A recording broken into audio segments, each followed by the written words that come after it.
बिहार में जातिगत जनगणना के आंकड़ों ने एक बार फिर से सियासी बहस छेड़ दी है। राहुल गांधी ने ट्विटर पर लिखा कि केंद्र सरकार के 90 सचिवों में से सिर्फ 3 ओबीसी हैं। भारत के आंकड़े जातिगत किस हिसाब से हैं, कैसे हैं, ये जानना जरूरी है। जितनी आबादी उतना हक, ये हमारा प्रण है। इंडिया गठबंधन के बाकी दल भी यही मांग कर रहे हैं कि जिसकी जितनी हिस्सेदारी उसकी उतनी भागीदारी। नमस्कार, स्वागत है आप सभी का आपके अपने चैनल एनबीसी भारत पर। मैं हूं आपके साथ मयंक तिवारी। एनबीसी भारत की पड़ताल में आज हम जानेंगे कि देश की संसद, सरकारी नौकरियों और जुडिशरी में आबादी के हिसाब से किस वर्ग की कितनी हिस्सेदारी है। फिलहाल लोकसभा में कुल 543 सांसदों में 42.7% सांसद जनरल हैं और 22% सांसद ओबीसी वर्ग के, जबकि मंडल कमीशन की 1980 की रिपोर्ट के मुताबिक देश में ओबीसी की आबादी जनरल से 2.5 गुना ज्यादा है। यानी ओबीसी और जनरल वर्ग की आबादी और प्रतिनिधित्व में गहरी खाई साफ नजर आ रही है। केंद्रीय मंत्री जितेंद्र सिंह ने 17 मार्च 2022 को राज्यसभा में केंद्रीय नौकरियों में जातियों के हिसाब से प्रतिनिधित्व को लेकर एक डेटा जारी किया था। इसके मुताबिक कुल 5.12 लाख नौकरियों में से 2.83 लाख नौकरियां जनरल के पास, 1.03 लाख ओबीसी और करीब 90,000 एससी, करीब 34,000 एसटी वर्ग के पास है। इस डेटा में केंद्र सरकार की ग्रुप ए से लेकर ग्रुप सी तक नौकरियां शामिल हैं, लेकिन रेलवे और डाक विभाग की नौकरियां शामिल नहीं हैं। इन दोनों सेक्टर्स में 16 लाख से ज्यादा एम्प्लॉइज हैं।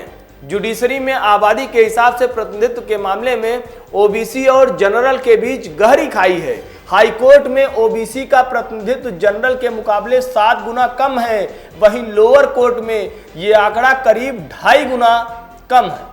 ध्यान रखने वाली बात यह है कि ओबीसी की आबादी का यह आंकड़ा मंडल कमीशन की 1980 की रिपोर्ट के मुताबिक है, लेकिन न्यायपालिका में उनका प्रतिनिधित्व का आंकड़ा हाल का है।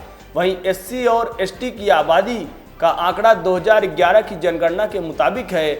उसके बाद कोई जनगणना हुई ही नहीं।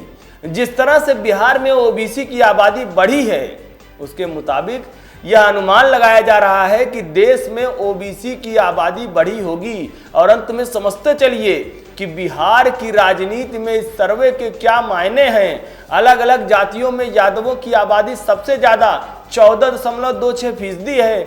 मुसलमानों की अगर बात की जाए तो 17.7% आबादी है। MY मुस्लिम यादव समीकरण RJD यानी राजद का कोर वोटर रहा है। इन दोनों को मिलाकर MY का आंकड़ा यानी मुसलमान यादव करीब 32% हो जाता है।